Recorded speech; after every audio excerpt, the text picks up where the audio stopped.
Assalamualaikum para penonton, apa kabar? Cepat keluar, pakai dong tisu magic yang ada badaknya.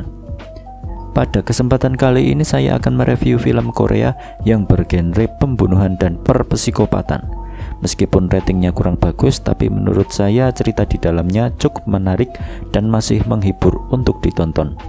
Ya sebenarnya sih cari film yang belum banyak di review di YouTube biar beda gitu. Tapi ya udahlah, nggak usah banyak nyocot di awal, langsung saja kita masuk ke alur ceritanya. Isi miliu-miliu.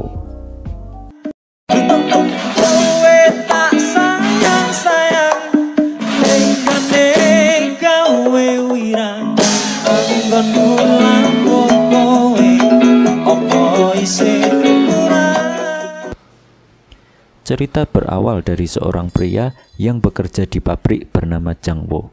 Lalu kita akan diperlihatkan adiknya yang imut dan perhatian dengan kakaknya bernama Yoon Ji. Jang Wo adalah pekerja keras dibanding temannya yang lain. Dia juga sangat penyayang ke adiknya karena saat adiknya digodain sama teman pabriknya, dia ngamuk. Lalu saat Yoon Ji bermain game ambil boneka di sebuah apotek, dia dibantu oleh pemilik apotek. Lalu Yoon Ji dengan baik hati memberikan boneka tadi ke pemilik apotek karena pemilik apoteknya sangat baik. Scene berpindah ke sebuah minimarket. Di sana terlihat kasirnya tidak suka pada seorang wanita karena dia adalah pembawa sial, kata orang. Wanita ini bernama Si-yoon. Terlihat Yoon Ji sedang mengambil barang rahasianya yang berupa make up dan pakaiannya yang disembunyikan di kapal.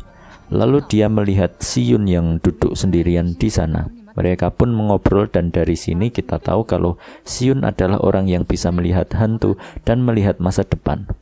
Yoon Ji pun minta diramal Si-yoon tentang masa depannya. Namun Si-yoon menjelaskan kalau dia hanya bisa melihat cara kematian seseorang, tidak masa depannya. Yoon Ji pun tidak jadi diramal karena takut. Namun saat Yoon Ji menyentuh rambut Si-yoon, Si-yoon mendapat penglihatan kejadian kematian si Yoon Ji. Entah benar atau tidak, mari kita lihat nanti. Beralih ke si Jang Wo yang sedang menunggu Yoon Ji yang belum juga pulang. Terlihat kalau Yoon Ji sedang bekerja di sebuah salon, lalu Jang Wo pun menjemputnya. Sesampainya di rumah, si Yoon Ji bilang kalau dia ingin buka salon setelah lulus SMA. Jang Wo pun tidak setuju dan menyuruhnya kuliah. Tapi Yoon Ji mempermasalahkan biayanya karena dia tahu kakaknya penghasilannya sangat pas-pasan, seperti saya. Caks! Ya syukuri aja lah, janjut. Yoon Ji meneruskan kalau dia ingin bekerja dan tetap tinggal dengan kakaknya, namun Jang Wo tidak ingin Yoon Ji bernasib seperti dia. Jang Wo pun pergi dan Yoon Ji dilarang keluar rumah. Jang Wo juga mengunci pintu dan inilah akar permasalahan bermula.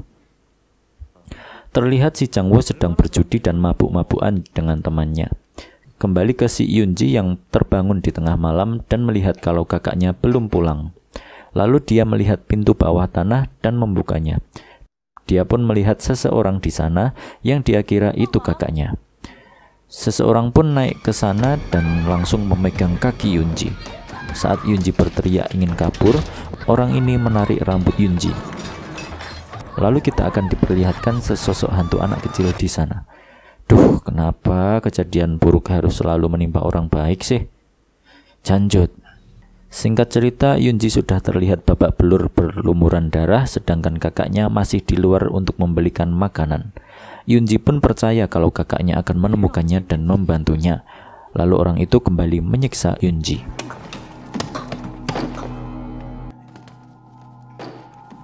Pagi harinya terlihat Jang Wo sudah di kantor polisi dan melaporkan Yoon Ji yang hilang. Detektif pun bilang kalau anak kabur dari rumah itu wajar. Nanti lapar juga balik sendiri. Ini nih detektif bajigur yang kerja nggak bener emang. Jinj. Setelah Jang Wo pulang dan merenung, dia melihat Si-yoon yang berdiri aneh di depan. Jang Wo pun mendekatinya, lalu tiba-tiba mesin cucinya bergerak tidak normal. Dengan perlahan si Jang Wo pun mendekatinya dan mayat Yoon Ji sudah terbujur kaku di sana. Nah toh anjing emang detektif anjing, pembunuh anjing. Iki kakak yo ngapain sih dikunci sendirian ning omah? Singkat cerita, pemakaman Yunji pun diberlangsungkan. Ada tradisi di sana ketika semangkok penuh beras dilempar ke laut, beras itu akan dimakan hantu. Saat mangkok itu dilempar, terlihat si hantu anak kecil itu muncul lagi. Lalu Jangwo pun mengikuti kemana mangkok beras itu hanyut, sampai akhirnya mangkok itu hanyut ke dekat si pembunuh Yunji. Jangwo pun memanggilnya, lalu si pembunuh kabur. Lalu Jangwo pun mengejarnya.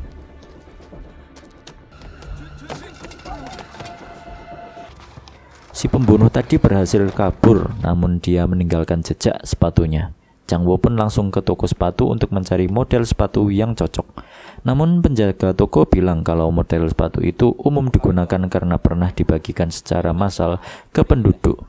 Jangwo lalu melihat Siyun yang sedang dimaki orang, lalu dia pun mendatanginya. Jangwo pun bertanya dengan kasar kenapa dia datang ke rumahnya saat kejadian itu, dan dia pasti tahu sesuatu. Siyun pun menjawab kalau kejadian itu muncul di penglihatannya. Tapi Siyun juga tidak suka kematian. Siyun pun meninggalkannya. Lalu tiba-tiba detektif datang dan bilang kalau pembunuhnya sudah ketemu. Di kantor polisi ternyata yang detektif tangkap adalah kerabatnya si Jangwo bernama Meong. Meong memang agak pekok. Detektif pun menjelaskan kalau yang sering berhubungan dengan Yunji dan yang sering bertemu adalah si Meong ini. Namun Jangwo percaya kalau bukan dia pembunuhnya. Dia pun juga menjelaskan kalau pembunuhnya datang saat pemakaman Yunji dan menceritakan kejadian tradisi mangkok beras tadi. Namun detektif tidak percaya karena hanya berpedoman pada pikiran logis. Kebodohan detektif semakin ditonjolkan ketika anak buahnya bilang kalau tidak ada pemerkosaan di pembunuhan ini. Namun si detektif bersikeras kalau ini juga pemerkosaan hanya karena baju korban dilucuti. Shin berpindah ke si Jangwo yang sedang tidur di dalam mobilnya. Saat dia melihat-lihat foto Yunji, dia mendapat telepon dari nomor Yunji. Jangwo pun bertanya itu siapa, namun tidak ada balasan. Jangwo pun langsung ke counter HP terdekat untuk melacaknya. Namun perlu surat-surat yang meribetkan sebagai syaratnya. Jangwo pun keluar dan melihat Siyun di sana. Saat menunggu bis, Siyun terlihat diganggu anak lain. Jangwo pun mengejar bus itu dan membantu Siyun yang sedang dibuli. Siyun pun pergi bersama Jangwo, lalu Jangwo meminta tolong ke Siyun. Ternyata Jangwo meminta tolong ke Siyun untuk mengaku kalau dia pemilik HP Yunji agar bisa melacaknya. Datanglah mereka berdua ke tempat yang berhasil dilacak tadi. Saat ada orang, mereka langsung sembunyi. Ternyata itu adalah teman kerja Siyun. Lalu datang lagi seorang wanita dan mereka pun melakukan inyuh-inyuh di sana. Saat Jangwo melirik keluar, dia melihat sepatu yang dipakai pembunuh Yunji. Jangwo pun langsung mengikutinya dan meninggalkan Siyun. Lalu Jangwo menelpon HP Yunji agar ketahuan di mana pembunuhnya. Saat terdengar suara ringtone HP Yunji, Jangwo langsung mengejarnya.